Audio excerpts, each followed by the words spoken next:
Uma das narrativas que você mais ouviu durante a campanha e logo no início do governo Lula é que Bolsonaro entregou o país quebrado. Mas ontem Lula anunciou que vai dar um mimo, um presentinho, um jeton. Se você não sabe o que é, eu vou te explicar.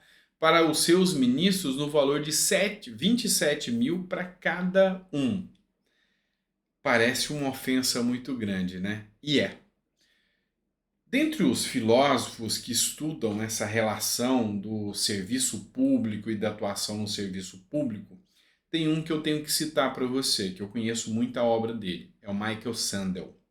Ele é da Harvard e ele escreveu um livro que se chama O que o Dinheiro Não Compra.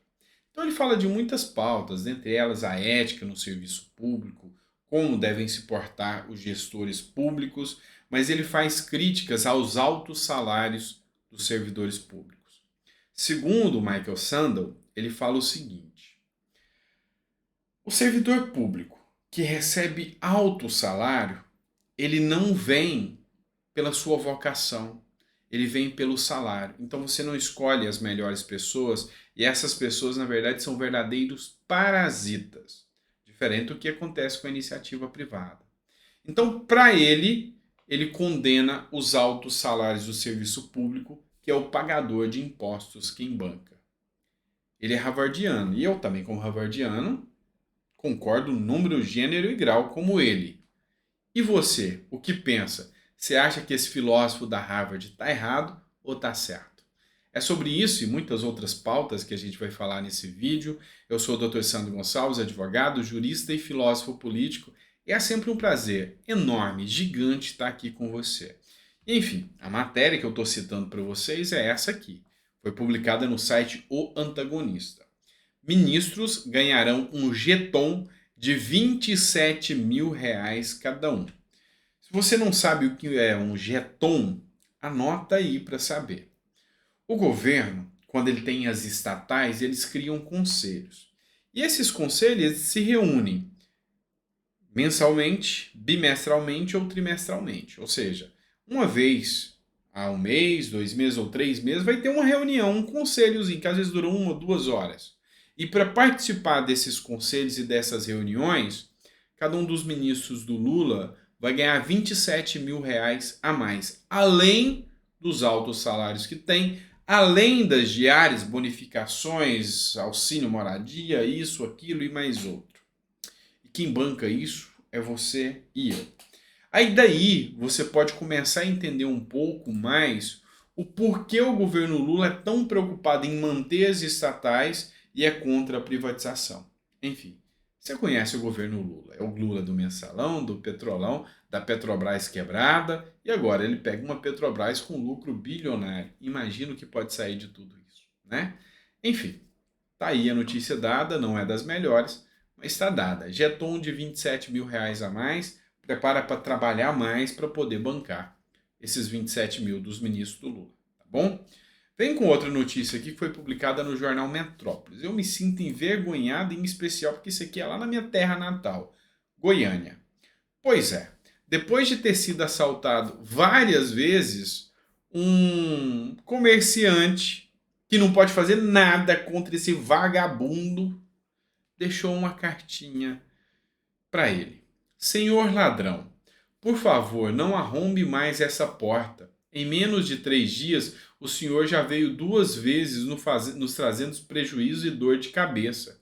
Tenha consciência, diz o bilhete, sobre as tentativas de arrombamento. Olha, você pode falar o que for, você pode trazer outros argumentos, mas uma coisa é certa. Depois que o governo Lula assumiu, esse tipo de ação está muito mais em evidência. Eu vi um podcast onde o Derrite participou, não lembro se foi com o Igor, foi sim. Onde ele fala o seguinte: não é normal, não é sadio você ter presídios comemorando a vitória de um candidato a presidente. Isso não é normal. Não é normal. Ainda que você não tenha relação direta desse presidente com os criminosos, com os bandidos, E sim, foi constatado que eles comemoraram muito a vitória do Lula. Uma coisa é certa, a questão moral, a questão ética, representa muito para a sociedade brasileira.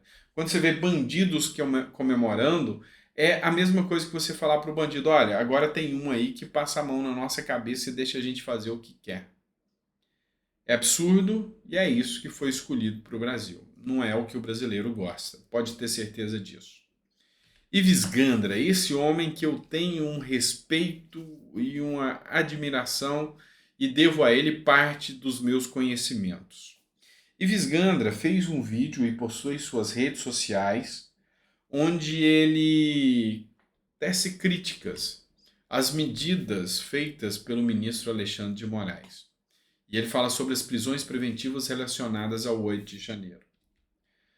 A PGR, Procuradoria-Geral da República, se manifestou contra a prisão de manifestantes dos atos do dia 8. É privativa do Ministério Público a ação penal, é dele. A Constituição fala em bom tom que é dele, do Ministério Público, a titularidade da ação penal. Mas indo em confronto com o Ministério Público, o Alexandre de Moraes manteve a prisão de 6 indivíduos sobre os atos antidemocráticos. Não estou falando que eles são inocentes ou deixam de ser. Eu estou falando que a Procuradoria-Geral da República, que é o órgão que averigua se realmente essas pessoas merecem ser denunciadas ou não, pediram para não manter a prisão dessas pessoas. E Alexandre de Moraes manteve a contrário senso da lei, ou seja, contra a legislação.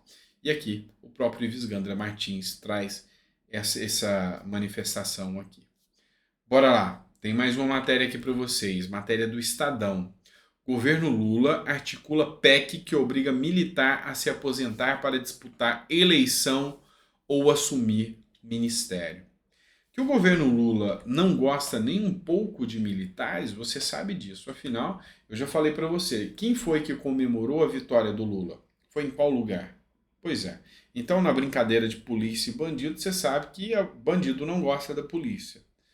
E o Lula, ele articula uma PEC tirando poderes do militar, ele quer mudar, eliminar o artigo 142. O próprio comandante das Forças Armadas pediu que Lula não mexa com esse artigo, que ele vai estar mexendo num vespeiro e não era para ele mexer, e Lula deu uma recuada, mas agora Lula quer o seguinte, ele quer eliminar qualquer militar na política. Se um militar hoje quiser concorrer a um cargo, ele tem que pedir exoneração, ele tem que sair do cargo para poder concorrer. Então, isso viola e muitos preceitos constitucionais. E Lula quer fazer essa PEC com essa mudança. Não vai conseguir. Não vai conseguir. Vai ser mais uma derrota, mais um fracasso do governo Lula. Anote o que eu estou falando. Mais uma derrota e mais um fracasso do governo Lula.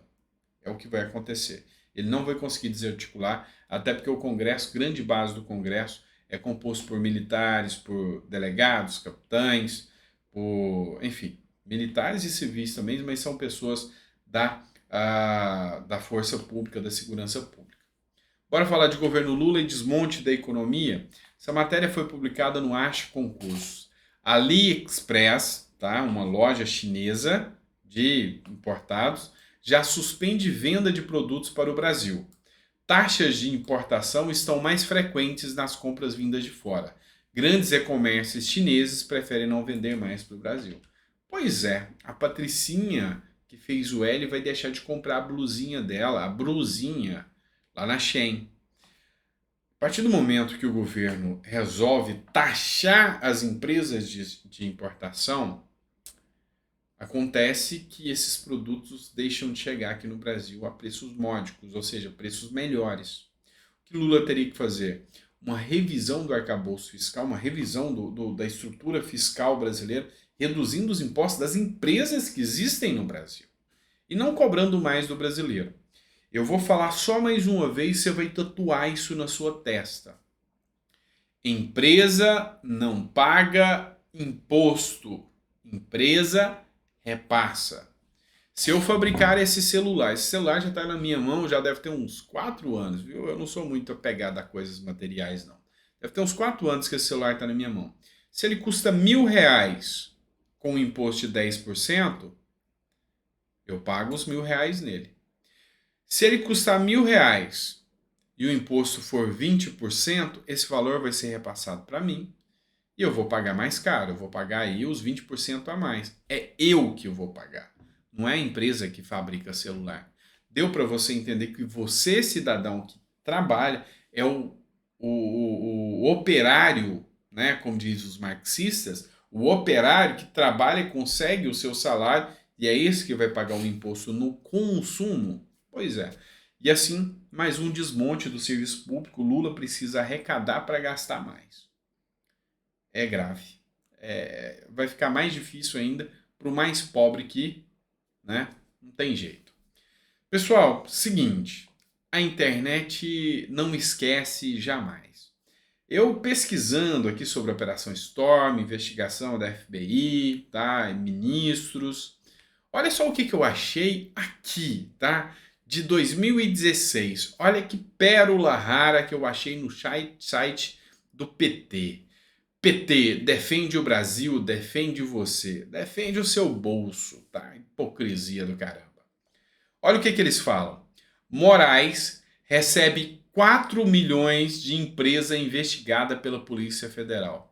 Polícia Federal pediu abertura de inquérito contra, anote essa fala do PT, ministro golpista.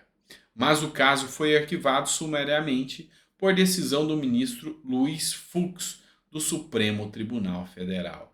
Então o PT nem sempre morreu de amores pelo senhor ministro Alexandre de Moraes e chamou ele de golpista e fala que ele recebeu 4 milhões de uma empresa investigada pelo STF e que isso foi arquivado pelo Fux para proteger o Alexandre de Moraes. Então o PT chamou o Alexandre de Moraes de corrupto aqui. Pois é, tá no site do PT. É só você pesquisar. Que coincidência, que ironia da vida, né? Bora lá, vamos trazer mais uma matéria aqui para vocês, vamos reverberar ainda aquele fato lastimável que aconteceu em Blumenau dos ataques na creche. Olha só, o Jorge Seife Júnior é senador da República e ele trouxe essa postagem aqui e disse o seguinte: deixo com vocês esse comentário. A culpa não é do criminoso, é da sociedade doente.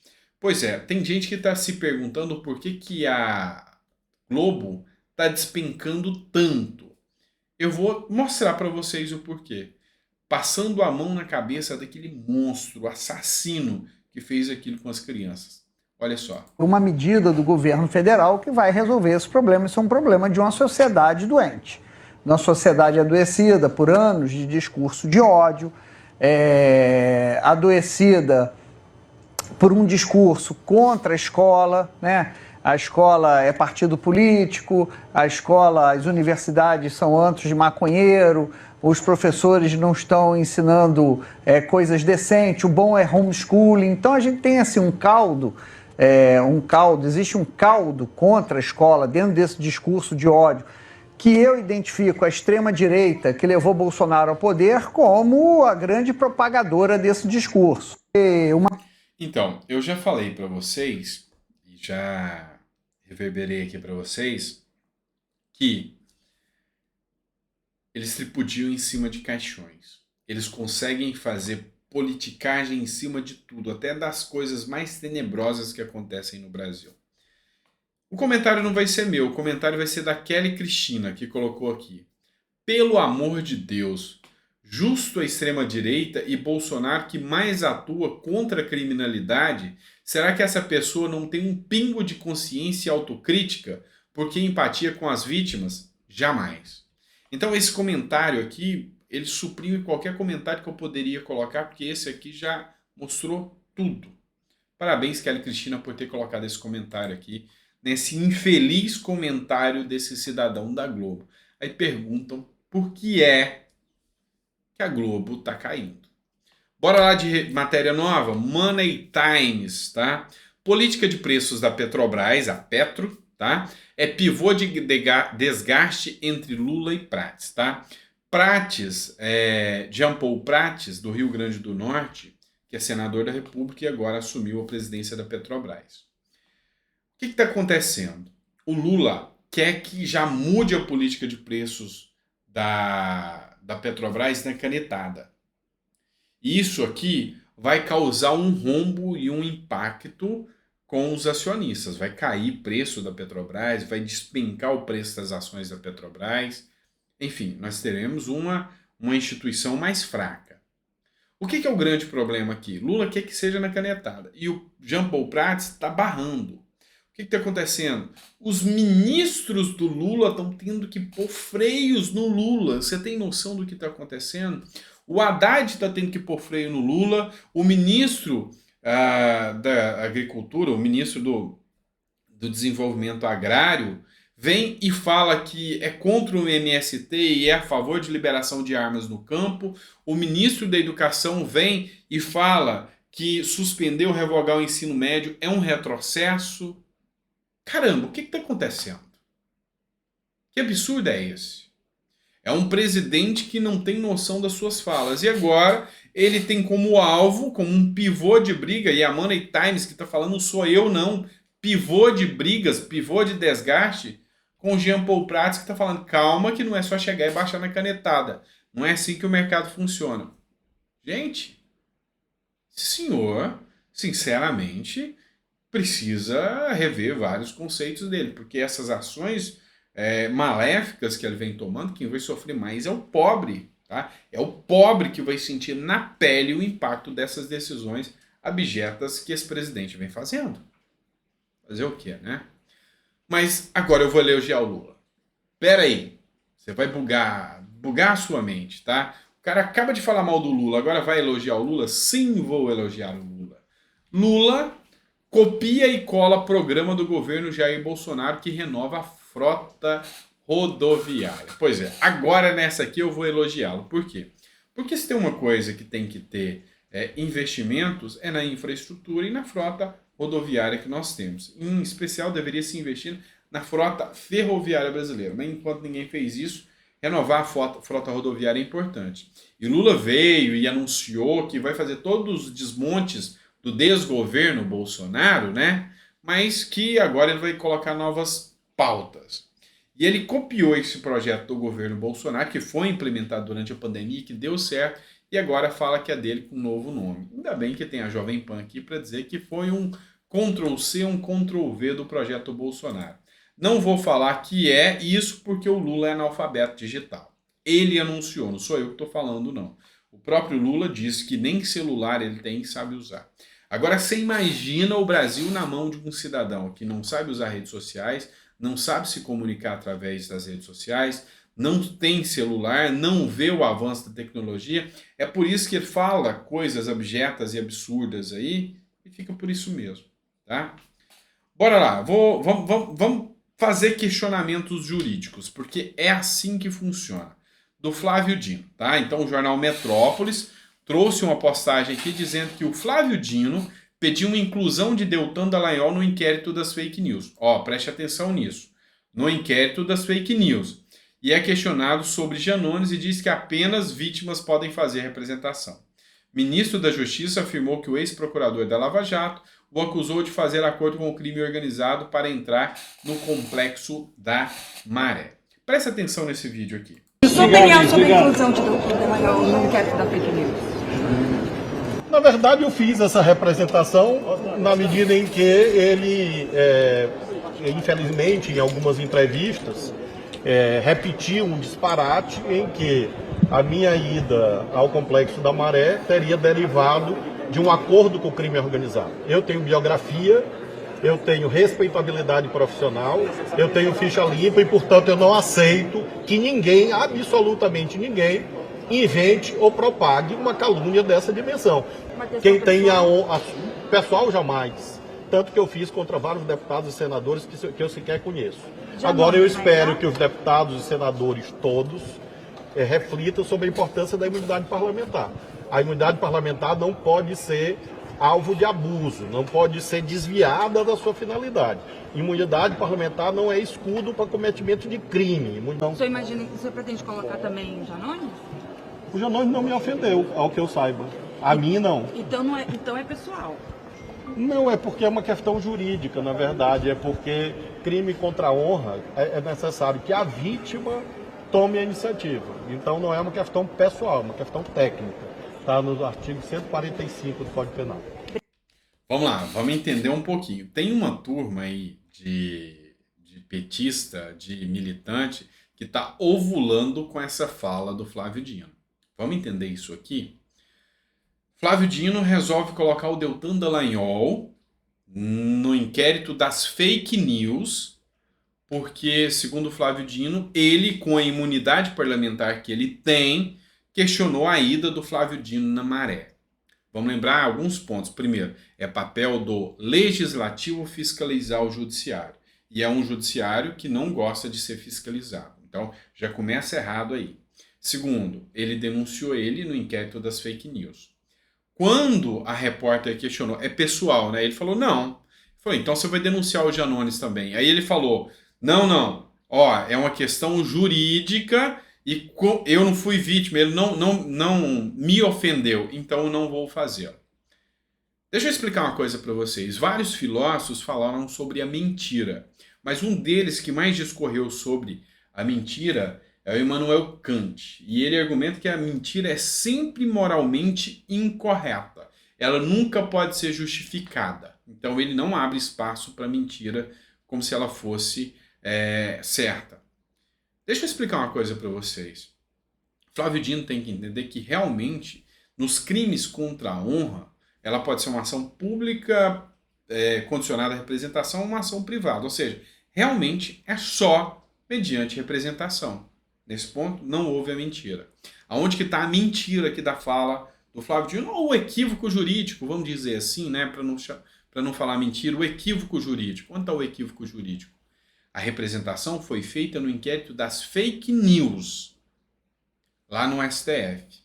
E o Flávio Dino, contra quem o representa, não tem esse foro privilegiado no inquérito das fake news.